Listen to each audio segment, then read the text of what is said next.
From this day forward, a new vision will govern our land. From this day forward, it's going to be only America first.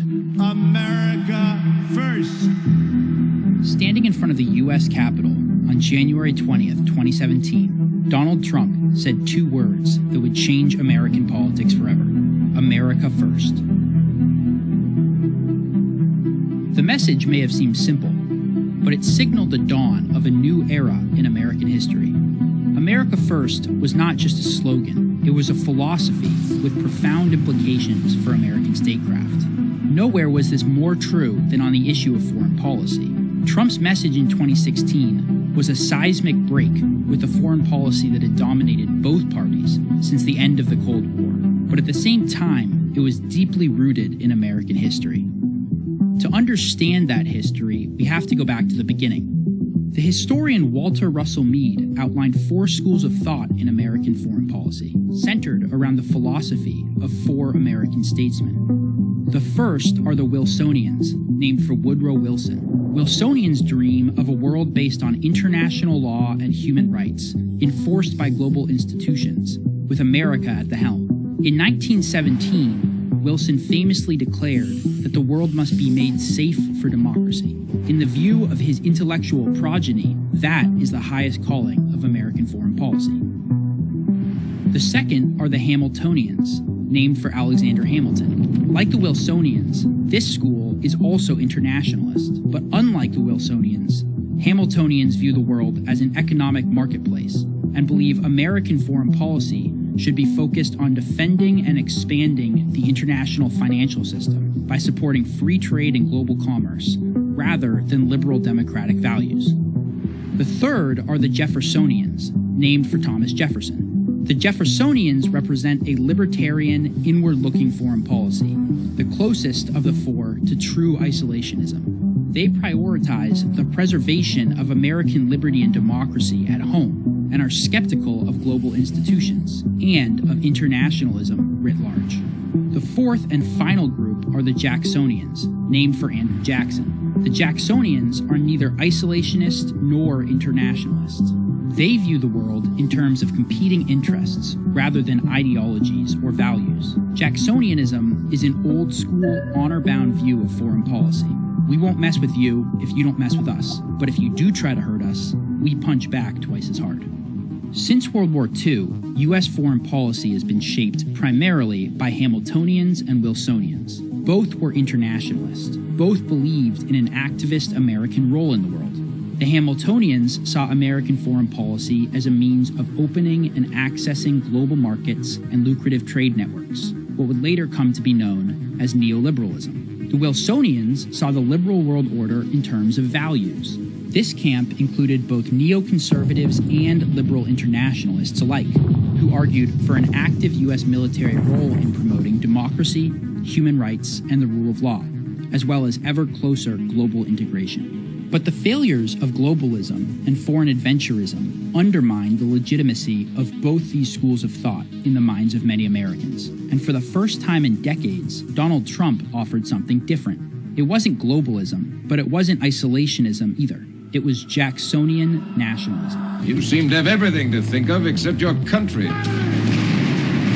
We're going to have strong, incredible borders. Texas today commemorates 400 miles of new border wall constructed under President Trump. Abu Bakr al-Baghdadi is dead. We're taking in right now hundreds of billions of dollars. We're taking in billions of dollars of tariffs. The United States military successfully killed the #1 terrorist anywhere in the world, Qasem Soleimani. The president heralding the first Arab nations to recognize Israel since 1994.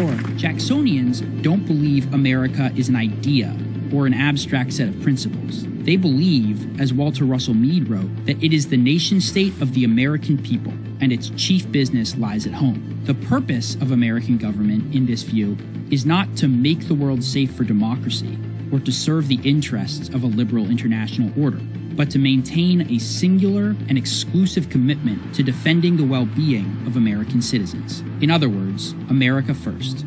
Jacksonians are not shrinking violets in the realm of foreign policy. They want America to be muscular in defense of its interests, and they hate when our leaders are weak, either because they're too isolationist and are therefore unwilling to defend the country, or because they are too internationalist and are therefore concerned with human rights or democracy rather than the safety and prosperity of the American people. But Jacksonian foreign policy also emphasizes being fair and non-ideological in international relations. We went from mistakes in Iraq to Egypt to Libya to President Obama's line in the sand in Syria.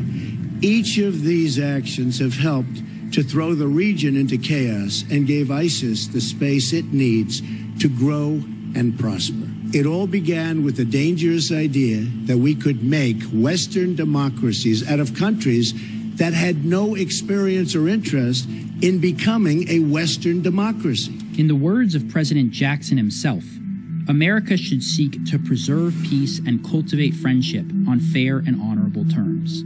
The Trump presidency was a great time to be a friend of America. We strengthened ties with allies in Asia, like Australia, Japan, and India, negotiated the historic Abraham Accords, and forged stronger relationships than we've had in decades with allies in our own backyard. At the same time, our enemies were put on notice. In a blink of an eye, Trump reversed years of American weakness and defeated ISIS, killing its leader, al-Baghdadi. He took out Qasem Soleimani, a senior Iranian general who had the blood of Americans on his hands. And he had no time for silly international agreements that served no purpose other than tying America's hands and weakening our nation. Unlike the Wilsonians, the Jacksonians don't see international conflict in moral terms. It's not good versus evil or democracy versus tyranny. It's simply different nations pursuing their respective interests. The purpose of American government is to pursue our interests, even as every other country's government pursues theirs. I do not blame China or any other country, of which there are many, for taking advantage of the United States on trade. If their representatives are able to get away with it, they are just doing their jobs. From this day forward, we will compete on a fair and equal basis. We are not going to let the United States be taken advantage of anymore. I am always going to put America first, the same way that I expect all of you in this room to put your countries first. Trump's message resonated with millions of Americans, and for good reason. In the world today, isolationism is simply not an option. Even if we wanted to, it would be impossible and dangerous for America to completely retreat from the world stage altogether. But in our engagements abroad, whether they're economic, diplomatic, or militaristic, we must remember what American foreign policy is for. America first.